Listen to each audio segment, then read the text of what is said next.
The shimmering lights of the massive Vantari ship filled the sky above New Mexico. Crowds gathered at the edges of the military perimeter, necks craned upward. It had been 3 days since the alien vessel entered Earth's atmosphere, positioning itself exactly 1,000 meters above the desert floor.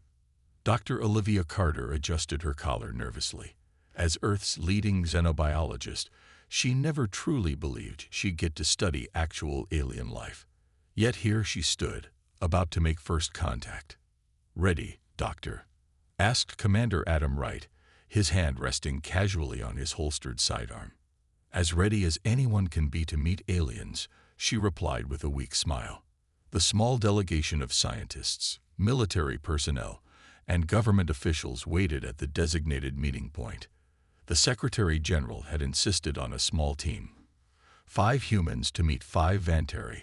A beam of blue light suddenly appeared from the underside of the ship, widening until it touched the ground. Within the column of light, 5 tall figures materialized. The Vantari had arrived. Olivia gasped softly. The aliens stood about 7 feet tall with smooth, iridescent skin that shifted colors like oil on water. Their 4 arms ended in 6-fingered hands, and their eyes, 3 of them, were large and devoid of pupils. The lead Vantari stepped forward. "We bring greetings from the stellar Concordat," it said, the words coming through a small device on what appeared to be its chest. "I am Chief Emissary Cal. On behalf of Earth, we welcome you," said the Secretary General, stepping forward with remarkable composure. "This is a historic moment for humanity." The formal introductions proceeded smoothly. When Olivia was presented as Earth's expert on biology, the lead Vantari seemed to focus its attention more intently. "We are pleased to meet a fellow student of life," Cal said. "The understanding of biology is highly valued among our people." Over the next hours, the Vantari explained their civilization, a network of worlds spanning several star systems. They spoke of their advanced technology and their desire for peaceful exchange with Earth. "Why us?" Commander Wright asked during a brief moment alone with Olivia. "Out of all the planets they could visit, why Earth?" "Perhaps they see potential in us," Olivia suggested, though she shared his unease. That evening, the Vantari presented Earth with gifts: medical technology that could cure several human diseases, energy systems that worked without pollution, and agricultural methods that could end food shortages. "We offer these freely," Cal announced, "as a demonstration of our goodwill." The world celebrated. News channels broadcast continuous coverage of the alien visitors. Religious leaders debated the theological implications. Children drew pictures of the colorful visitors from the stars. 1 week after their arrival, Olivia was invited aboard the Vantari ship to observe their biological research facilities. Inside, she marveled at their laboratories, clean spaces filled with equipment she could barely comprehend. "We study all forms of life," Cal explained as they walked. "Understanding the patterns of evolution across species helps us see the grand design of the universe." Olivia noticed several screens displaying what looked like human DNA sequences. When she turned to ask about them, Cal smoothly guided her attention elsewhere. "We have studied your planet from afar for many years," he said. "Your species is quite remarkable, particularly your immune systems." That night, after returning to Earth, Olivia couldn't sleep. The Vantari's interest in human biology seemed excessive, even for scientists. She reviewed her notes, trying to make sense of her observations. "Something doesn't feel right," she whispered to herself, staring at the alien ship hovering in the night sky. Far above, in the laboratories of the Vantari vessel, Cal reviewed the collected human biological samples. His 3 eyes narrowed as the results came in. "Begin Phase 2, he ordered. "Human immunity is stronger than we anticipated, but no species has ever resisted the evolution we bring." 6 months after the Vantari's arrival, Dr. Olivia Carter stood in her laboratory at the Global Health Center, studying reports from across the galaxy. The screens showed alarming data from the few alien worlds Earth had established communication with since first contact. "This doesn't make any sense," she muttered, comparing charts of disease progression. It's happening everywhere but Earth. The strange illness had first appeared on Proxima Centauri's colony world. The symptoms began with mild fever and discoloration of skin or equivalent tissues, followed by rapid genetic changes at the cellular level. Within weeks, entire populations were transforming. Olivia's assistant, Dr. Eric Mason, entered the lab carrying fresh samples. "The Vantari just delivered these," he said, placing a sealed container on the table. "They claim it's tissue from affected species. They seem very helpful all of a sudden," Olivia replied, her voice carrying the hint of suspicion. The Vantari had called it a natural pandemic, an unfortunate cosmic coincidence. They offered their advanced medical knowledge to help study the outbreak, positioning themselves as allies against this galactic threat. Meanwhile, reports from other worlds grew increasingly disturbing before falling silent altogether. "We lost contact with the Trichon system this morning," Commander Wright announced during the Emergency Council meeting that afternoon. "That's the fourth civilization to go dark this month." The room filled with concerned murmurs. Representatives from every major nation sat around the table, faces drawn with worry. "The Vantari assure us the illness is being contained," said the Secretary General. "Their medical teams are working on affected planets. And we're just supposed to trust them?" Commander Wright asked. "While we sit here, safe and untouched. Perhaps our immune systems are naturally resistant," suggested a health minister. "We've been exposed to the Vantari for months with no signs of illness." Olivia shook her head. "The statistical probability of humans alone being immune to a cross-species pandemic is virtually zero." After the meeting, Olivia returned to her lab to find Dr. Mason staring intently at a microscope. "You need to see this," he said without looking up. Under the microscope, cells from an affected alien species showed bizarre alterations.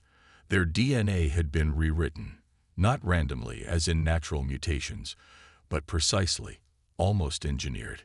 "Compare this to the Vantari cellular structure," Eric said, switching slides. Olivia gasped. The similarities were unmistakable. The sick aliens were becoming more Vantari-like at a genetic level. "This isn't a pandemic," she whispered. "It's a transformation." That night, Olivia accessed the secure communication system to reach the last known functioning alien outpost. The reptilian face of Ambassador Zrek appeared on screen, his scales showing patches of iridescent color eerily similar to Vantari skin. "Dr. Carter," he said, his voice strained, "we've been trying to warn Earth." "What's happening to your people, Ambassador?" "It's in our water, our air. They said it was medicine. But it's—" He winced in pain as a visible ripple moved under his scales. "We're changing. Our thoughts aren't entirely our own anymore." The transmission cut suddenly. Olivia tried repeatedly to reestablish contact, but the outpost had gone dark. Outside her window, the Vantari ship hovered in the night sky, as it had for months. Its presence, once exciting, now felt menacing. In his private quarters, Commander Wright received Olivia's urgent message. As he read her findings, his hand moved to his sidearm, a gesture that had become habit. "Computer, seal these files and initiate Protocol Omega," he ordered. "And get me direct access to the Joint Chiefs. We've been invaded, just not in the way we expected." Olivia's laboratory had become a fortress of data and specimens. 3 weeks had passed since her disturbing call with Ambassador Zrek. The walls were covered with genetic charts, and screens displayed surveillance footage of Vantari movements around Earth. "I've confirmed it," Eric said, looking up from his workstation. "The changes in all affected species follow the same pattern. This isn't random mutation. It's directed evolution." Olivia nodded grimly. "The Vantari aren't helping contain a pandemic. They created it." Their breakthrough came when they managed to isolate the agent causing the changes, a microscopic construct that was part virus, part nanomachine. It rewrote genetic code with terrifying efficiency, transforming other species to share key biological traits with the Vantari. "But why aren't humans affected?" Eric wondered aloud, studying human blood samples under a specialized scanner. We've been exposed since day one. The laboratory door slid open as Commander Wright entered with 2 armed guards. His face was tense, his uniform crisp despite clear signs he hadn't slept. "We intercepted a transmission from the Vantari ship," he said without greeting. "They're discussing the failure of something called Phase Earth. I need to know what we're dealing with." Olivia quickly explained their findings. "It's a bioweapon designed to reshape species. The affected beings maintain some of their original traits but gain Vantari characteristics, including what appears to be a shared consciousness network." "A galaxy of slaves," Wright said grimly. "Custom-made to serve them." "But humans aren't changing," Eric added. "Something in our biology is blocking the transformation." The commander's radio crackled. "Sir, the Vantari ship is changing position. Multiple smaller vessels are launching." Wright's expression hardened. "They know we figured it out. Plan B is starting." Within hours, reports came in of Vantari craft taking up positions around major cities worldwide. The pretense of peaceful exchange had ended. Chief Emissary Cal addressed Earth via an emergency broadcast on all channels. "Humanity has proven resistant to the natural evolution we offer," Cal stated, his voice no longer friendly. "This is unfortunate but not unexpected. Some species require alternative methods of integration." The first attacks came at midnight, precision strikes against military installations and communication centers. The Vantari weapons were unlike anything humans had faced, capable of disintegrating targets without radiation or fallout. In the chaos, Olivia and Eric worked frantically to understand humanity's immunity. They had been relocated to a secure underground facility, protected by what remained of the military's Eastern Command. "I think I found something," Eric said, examining results from a historical comparison of human DNA samples. "Look at these protein markers. They're not present in any samples from before the 21st century." Olivia stared at the data in wonder. "That's impossible. Unless..." She quickly cross-referenced the protein structure with known pathogens throughout human history. The computer chimed with a match. "The common cold." Eric read in disbelief. "A coronavirus variant from the early 2020s. Olivia's eyes widened with understanding. "A virus that swept through the entire human population, leaving these protein markers behind. It modified our immune response just enough to make us resistant to the Vantari bioweapon." Above ground, the world was changing. The Vantari had established control zones in major cities. Resistance forces led by Commander Wright were fighting back with limited success. The aliens seemed frustrated by humanity's stubborn refusal to submit. "We need to get this information to Wright," Olivia said, downloading their findings. "Humans aren't just randomly immune. We're the only species in the galaxy that can fight back." In his command center, surrounded by maps showing Vantari-controlled territories, Commander Wright received Olivia's message. For the first time in days, he smiled. "So they infected the galaxy," he said to his officers, "but couldn't infect us because we were already infected with something else. Sometimes the cure is the disease." 3 months into the invasion, Earth's landscape had changed dramatically. Major cities now featured Vantari control towers, tall, iridescent structures that pulsed with strange energy. The aliens had quickly established dominance over urban areas, but struggled to maintain control in rural regions where human resistance was strongest. Dr. Olivia Carter wiped sweat from her forehead as she followed Commander Wright through a narrow tunnel. Their small group had been traveling for days, moving between resistance outposts hidden deep underground. "How much farther?" she asked, her voice echoing slightly in the confined space. "About half a mile," Wright replied. "The new lab is better equipped than the last one. You'll have what you need there." They emerged into a vast cavern that had once been a military storage facility. Now it bustled with activity: resistance fighters training, engineers repairing salvaged equipment, and scientists working at makeshift stations. "Welcome to Bastion 7, Wright said. Eric was already there, having traveled ahead with critical samples. He greeted them eagerly. "I think we've made a breakthrough," he said, leading them to his workstation. "We've isolated the specific protein that protects humans from the Vantari bioweapon." Olivia examined his findings. "This could be the key to everything." Reports from resistance scouts painted a grim picture of the galaxy beyond Earth. The Vantari had successfully transformed most intelligent species they encountered. These altered beings now served as extensions of Vantari will.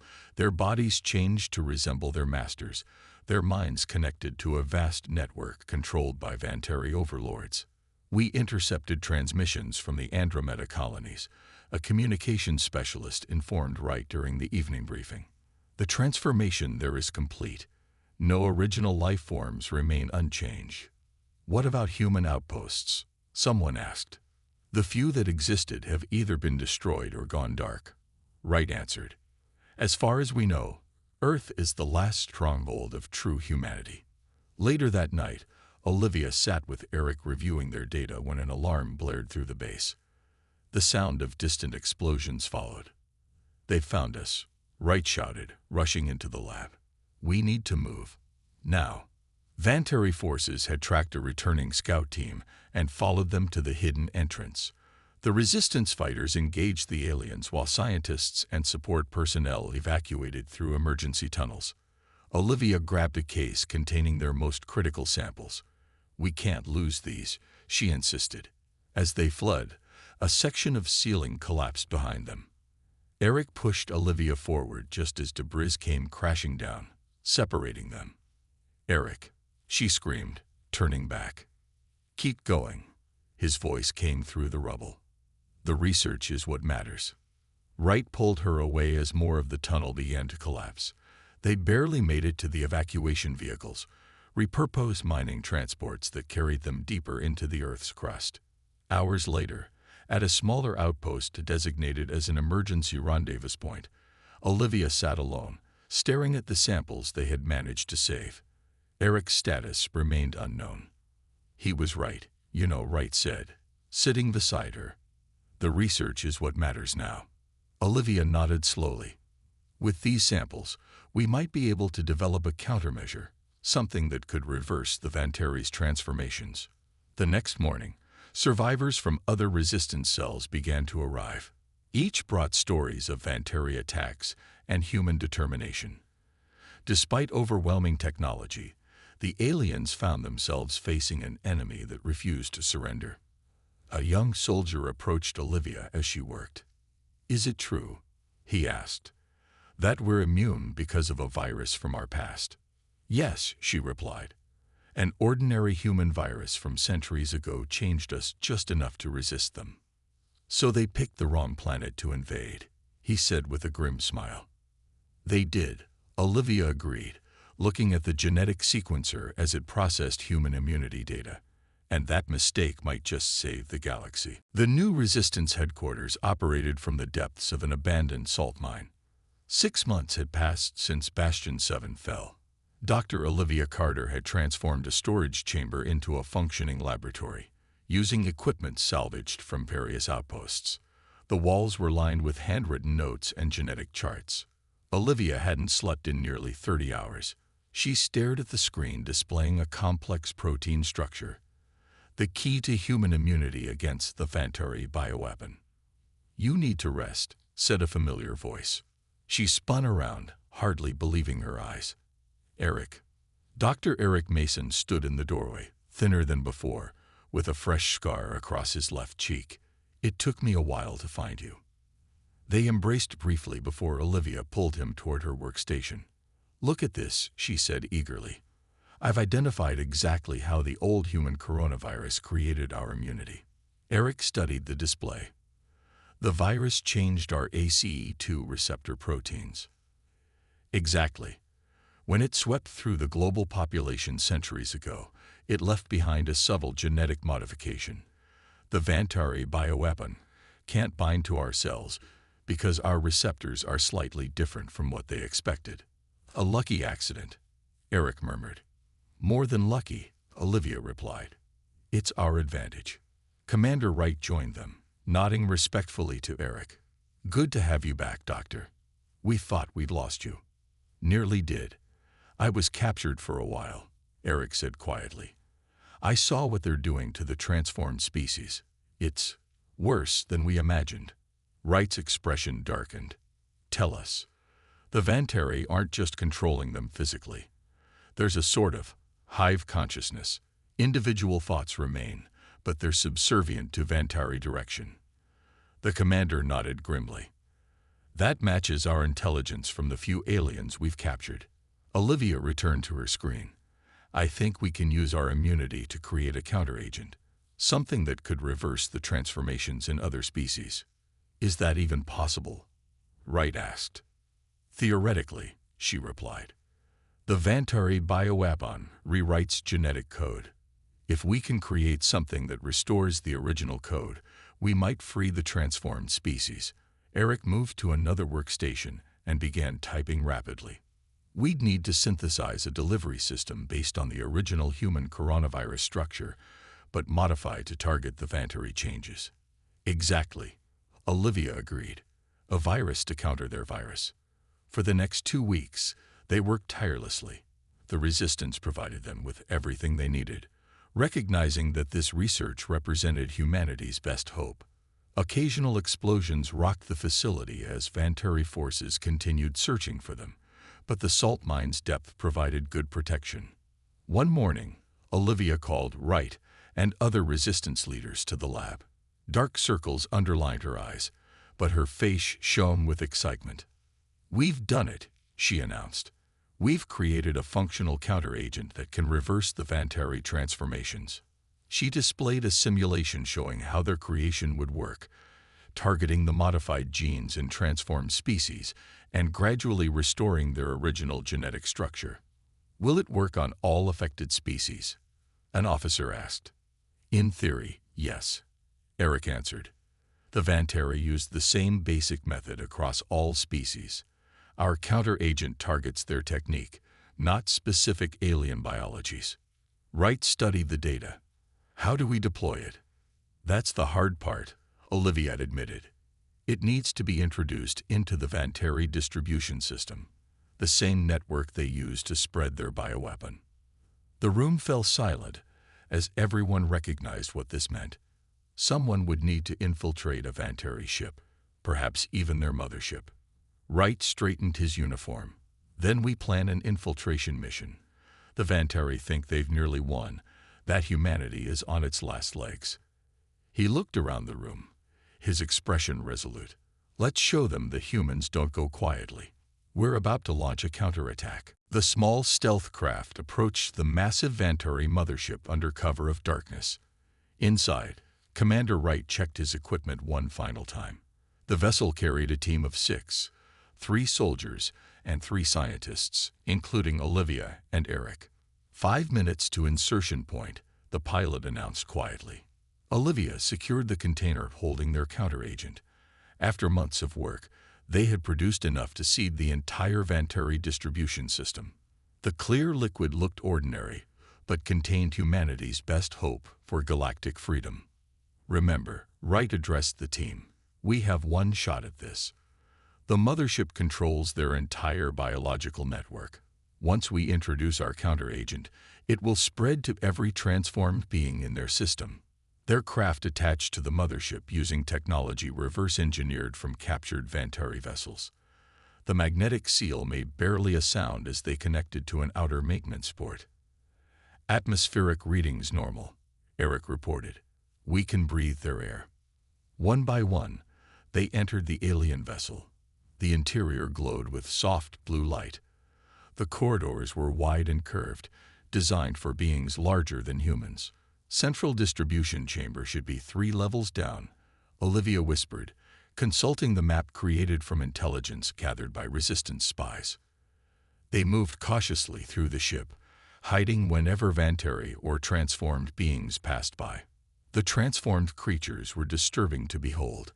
Each maintained features of their original species, but covered with the same iridescent skin as the Vantari, their movements oddly synchronized.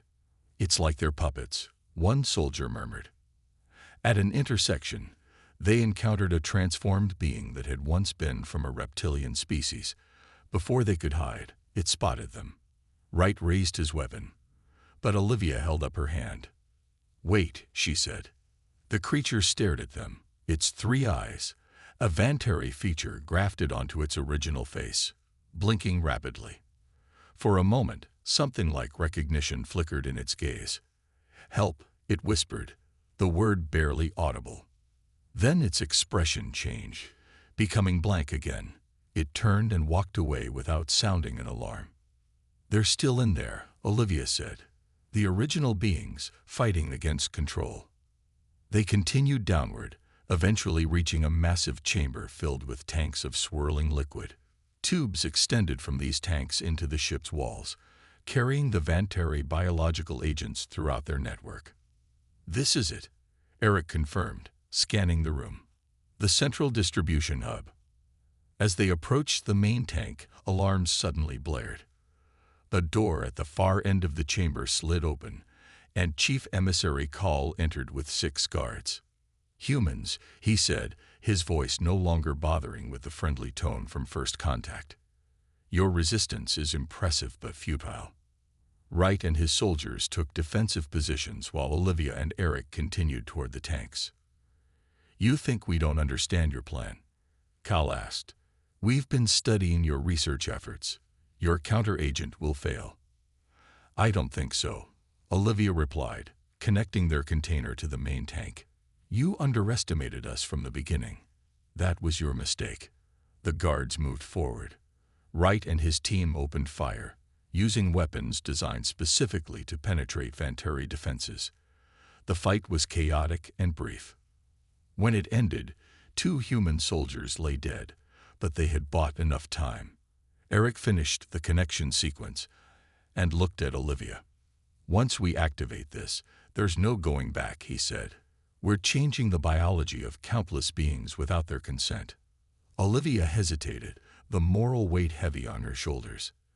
"They never consented to be transformed in the first place. We're restoring them." She pressed the activation control.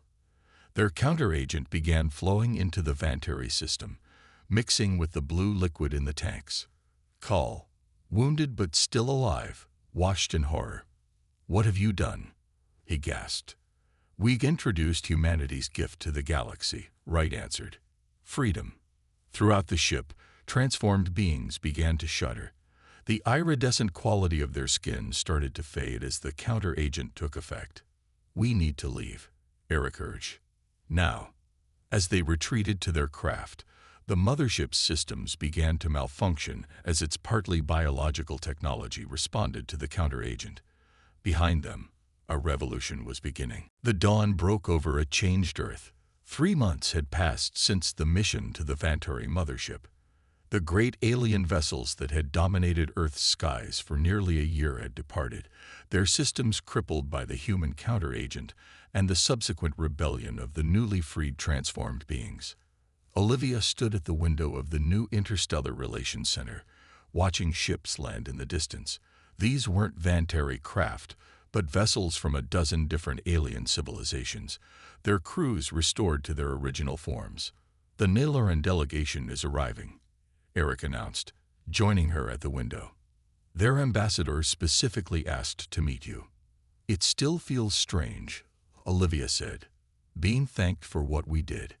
The counteragent had spread through the galaxy with remarkable speed, carried by the very network the Vantari had built to distribute their bioweapon. Within weeks, transformed beings everywhere had begun reverting to their original forms, their minds freed from Vantari control. Commander Wright, now General Wright, entered the room in his new formal uniform.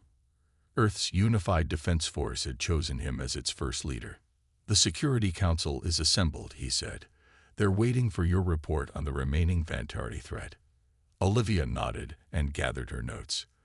The 3 of them walked together through corridors now filled with humans and aliens working side by side. The council chamber was circular, with representatives from Earth's nations joined by alien delegates from recovering civilizations. The mood was somber but hopeful. "Dr. Carter," the council chairperson said, Please update us on the status of Vantari biology in affected populations. Olivia activated the display system. The reversion is now 97% complete across all affected species. Some individuals retain minor Vantari characteristics, but these are cosmetic rather than functional. And the Vantari themselves? Asked a representative from Africa. Scattered and diminished, General Wright answered. Their control system depended on the transformed beings. Without them, they'd lost most of their power. A tall, blue-skinned alien rose from his seat. Ambassador Zrek had survived the transformation and reversion. His scales now bore faint iridescent patterns, a permanent reminder of what had happened. My people wish to formally thank Earth, he said. When the galaxy faced extinction of identity, humans stood alone against the tide. We would not be ourselves today without your resistance. Murmurs of agreement came from other alien representatives. Eric presented the next part of their report. We've established protocols to prevent similar biological warfare in the future. Every world is implementing genetic monitoring systems based on our design. The meeting continued with discussions of rebuilding efforts and new treaties. When it concluded, Olivia found herself approached by a young Nilaran, a species that resembled feathered humanoids. Dr. Carter, the alien said softly, I was transformed for 8 months. I remember everything I did while under their control. Her feathers trembled slightly. How do we move forward carrying such memories? Olivia considered her answer carefully. The same way humans have always dealt with trauma, one day at a time, supporting each other, remembering that what was done through you was not done by you. Later that evening, Olivia, Eric, and General Wright gathered on the facility's roof, looking up at stars that no longer seemed threatening. They wanted to reshape the galaxy in their image, Wright reflected. Instead, they united it against them, and gave us faster-than-light travel technology in the process, Eric added. Humanity will be exploring those stars within a year. Olivia smiled. All because an ancient virus gave us immunity. Something that once made us sick ended up saving us. And everyone else. A ship passed overhead, one of the new joint human-alien vessels that would soon begin restoring communication between worlds. What happens now? Eric asked. We rebuild, Olivia replied. We learn from each other. We make sure nothing like this ever happens again. General Wright nodded toward the stars. And we explore. Humanity's greatest strength was never our immunity. It was our determination to survive against impossible odds. The galaxy was healing, transformed not by a virus that changed biology, but by the unexpected resistance of the one species that had survived unchanged. Humanity had not only preserved itself, but had become the foundation for a new and more united galactic community. To the future, Olivia said, raising her cup in a toast. To humanity, added Eric. To everyone, Wright concluded. Above them, the stars seemed brighter than before. 5 years after the defeat of the Vantari, Earth had changed in ways no one could have predicted. The planet had become the center of a new galactic alliance, with ships from dozens of civilizations regularly visiting. Technology advanced rapidly as species shared knowledge that had been hidden under Vantari control.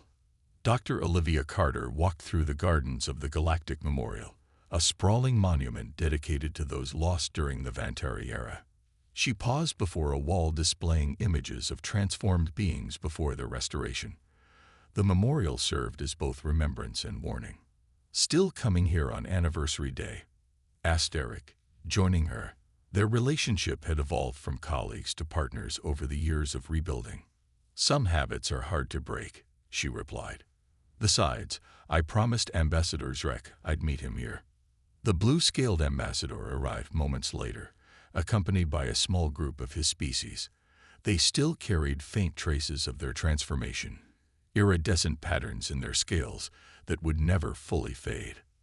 Dr. Carter, Dr. Mason, Zrek greeted them warmly. My people wish to share something with you. One of the younger reptilians stepped forward, presenting a small crystalline device. This contains our complete biological history, including our transformation and restoration. We want it included in the Earth archives. We'll add it to the others, Olivia promised, accepting the crystal. Over 200 species had contributed similar records, ensuring that future generations would understand what had happened. Later that day, they attended a session of the Galactic Council, where General Wright was presenting the latest security protocols. The chamber had been built to accommodate all member species, with environmental adjustments for those with special requirements. The Deep Space Monitoring Network is now fully operational, Wright reported. Any approach similar to the Vantari's initial arrival would be detected months in advance. A representative from a gaseous species floated forward in their containment field. We have troubling news from the outer systems. There are reports of remaining Vantari activity. The chamber grew quiet. The possibility of Vantari resurgence had always existed, but most had hoped the threat was truly over. What kind of activity? Wright asked. Small ships operating at the edges of charted space. They appear to be collecting biological samples from uninhabited worlds. Olivia and Eric exchanged concerned glances. The Vantari's obsession with biology had nearly destroyed galactic civilization once before. After the meeting, they gathered with Wright in his office to discuss the implications. Could they be developing a new bioweapon? Eric wondered. One that could overcome our counteragent. Possible, Olivia replied, but they'd need to completely redesign their approach. The counteragent protects against their entire methodology. Wright studied the star charts showing the reported Vantari sightings. Whatever they're planning, we're better prepared this time. No single species stands alone anymore. That evening, a celebration marked the anniversary of the Vantari defeat. Representatives from all member worlds gathered in the Great Hall. The event highlighted how far they had come. Species that once would have been suspicious of each other now worked together seamlessly. Olivia watched as human children played with young aliens, their differences meaningless to them. New generations were growing up in a united galaxy where diversity was strength. Sometimes I wonder if the Vantari inadvertently created exactly what they feared, she said to Eric. A galaxy united by its differences rather than remade into sameness. The best rebellions create better worlds than what they fought against, he replied. As the celebration continued, Olivia's communication device chimed with a message from her laboratory. The ongoing research into cross-species immunity had yielded new results. She smiled as she read the findings. What is it? Eric asked. The human coronavirus that saved us. We've just confirmed it originally came from another world. It reached Earth through natural meteor contamination millennia ago. So an alien virus protected us from an alien threat, Eric mused. The galaxy has a strange sense of balance. As they looked up at the night sky, they could see ships moving between stars, a galaxy reborn from the ashes of attempted uniformity, stronger because of its restored diversity, ready to face whatever challenges might come next.